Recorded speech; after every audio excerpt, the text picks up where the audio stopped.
Hi, it's KCCK's Culture Crawl. I'm Dennis Green, and my guest today is Jean Littlejohn from the Family Folk Machine, returning champion to KCCK for the Culture Crawl. Jean, nice to see you. Great to see you, Dennis. Thanks for having me here.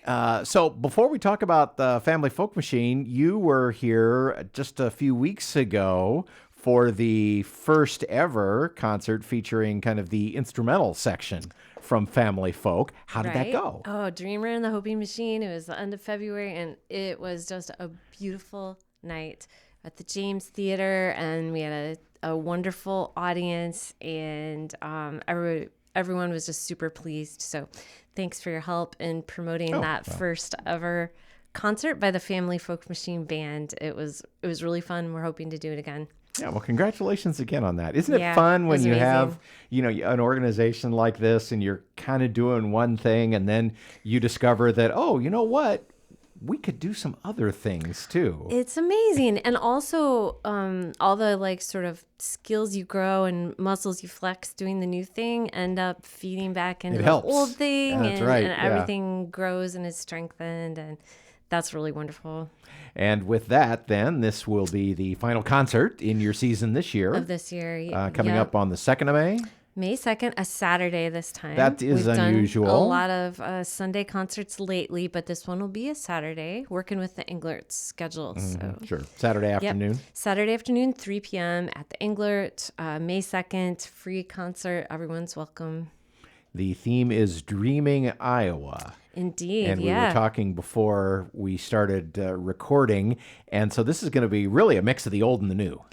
Yes. Even more so than much of your stuff. Right, for sure. Yeah, because we had thought for a long time about doing this historical project about Iowa music, and especially maybe music that would have been heard in Iowa or sung in Iowa 100 years ago or more. And we planned this year-long exploration of this music, but then as it got closer, we really wanted to mix that in with things that more had to do with current day issues and thoughts and feelings as well. So we really have a mix here.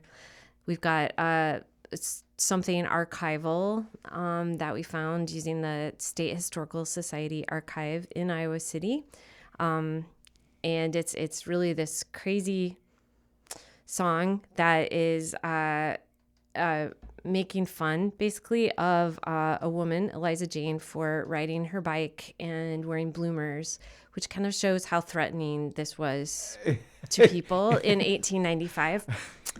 And really the idea is like, oh, she's trying to be a man and she thinks she should be able to vote, and isn't it ridiculous? And it's driving her family to distraction and everything. And unfortunately, the song is kind of troubling in that, now we have situations where people are trying to control what other people can do, or worried about voting rights and things like that. So it's been interesting to learn it. It's amazing how timely this is. Well, what do you, especially with the younger, because you have a lot of younger people in the chorus. Yes. How do you tackle something that is, whose subject matter is just kind of problematic? Yes. Due to the sort of distasteful language in this song, the kids are not singing it. Okay. So they'll be off the stage. But they'll still be, they've still been around for rehearsal. They'll hear it. Yeah. So, but we explain it as we start learning it, and then we'll have a little note in the program about what it's about and how we found it, and also say something out loud to kind of provide some context there. You might know the traditional folk song Eliza Jane, which is very joyful. And part of our solution to this problem was we're thinking about this and we're like, well, Eliza Jane won this battle. Women walk around wearing pants all the time now, and people don't make nasty songs about them. So one way we kind of showed this in our arrangement was to put that folk song into a band break in the middle of this song, and then again at the end. So it sort of erupts in joy, her joy at riding her bicycle, and she gets the last word with that in the arrangement. So so is that the farthest you've ever worked backwards in time? It's got to be pretty close. It might be. Well, actually, the other historical piece we have on this concert is some songs from the Sacred Harp. And I guess technically they would be older than Okay. Eliza Jane. Yeah.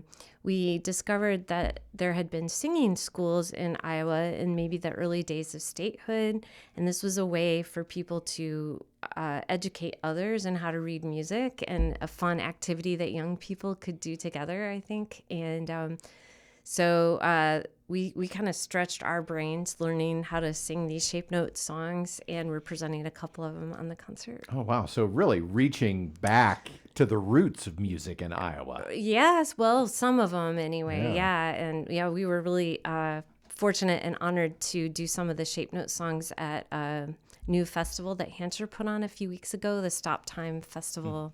With a band called the Westerlies, who did a whole shape note song project themselves. So I'm not familiar with the term shape note.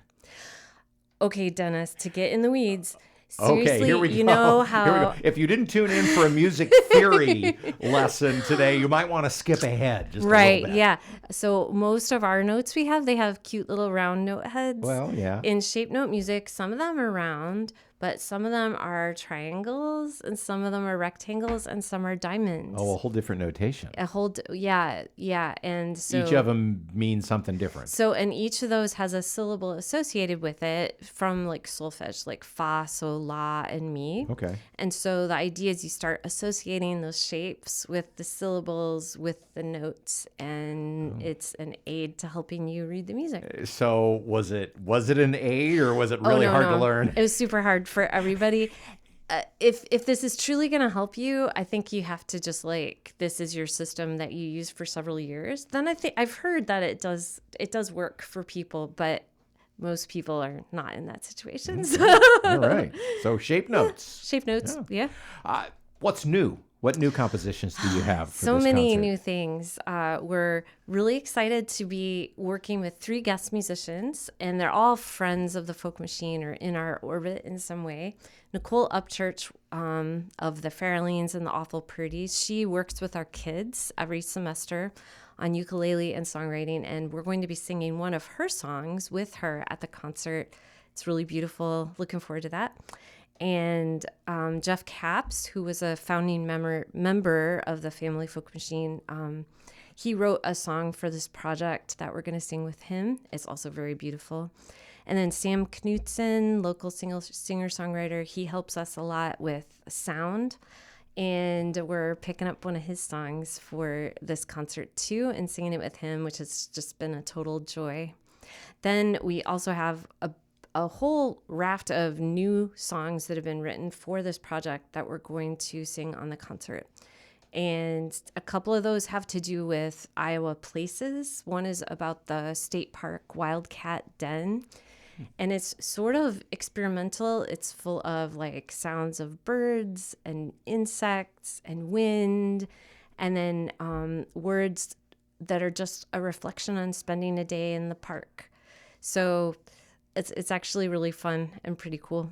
And we have a song reflecting on sort of the state of things in Iowa that's called the Rippy Dumps, named after a notorious Iowa road that has some really extreme hills, I guess. And there's a song that Alma Drake, yep. co-director, wrote with one of our kids that's called Home in Iowa City, Out of Many, One, and about how Iowa City itself and Johnson County were founded in diversity, and how that has provided a vision for us of what they could and should be. And nowhere is that more evident than the Family Folk Machine, which is all about inclusion. Yeah, that is part of our mission. Yeah. So lots of great new songs. There's one toward the end about that really kind of encapsulates a lot of our dreams for Iowa. And anyway, And the kids have a new song that they wrote this spring as well. So lots going on. A very full show. Yeah. So 7 hours. It'll go by in a flash, though, I promise. Family Folk Machine Dreaming Iowa on May 2nd. And you said 3 o'clock? 3 o'clock. Yep. 3 o'clock. Saturday. Yeah, Saturday. That's different from some. So see the Family Folk Machine and hear the music in this free concert, 3 o'clock on Saturday. And, of course, that would also be a good time to maybe talk to somebody or pick up some information about maybe joining yourself next year. Because I said, we talked about inclusion. Everybody is welcome, all ages, and all ages together as well. Absolutely. And all types of musical backgrounds are welcome. We hope that no matter if someone has lots of experience in a choir or no experience, they'll be able to find something that challenges them and that gives them a good learning experience. If people want to learn more about this concert or maybe want to get involved for them or their family in the future, they can visit you on the web. And what is your website? Yep, that'll be familyfolkmachine.org. And fall session will start up in mid-August, most likely. Okay. All right. Well, Jean, thanks so much for coming in. Always a pleasure to hear what you all are up to and Thanks so much, the Dennis. unique concerts that you do. Looking forward to this. All right. Well, thanks again. You can hear the Culture Crawl live on the radio most weekdays at 10:30, on demand at kcck.org/culture, or subscribe using your favorite podcast player. Watch our videos on the KCCK Facebook and YouTube channels. Our producer is Lydia Kilgore. The Culture Crawl theme is composed by Vivian Shanley. I'm Dennis Green, and I'll talk to you later.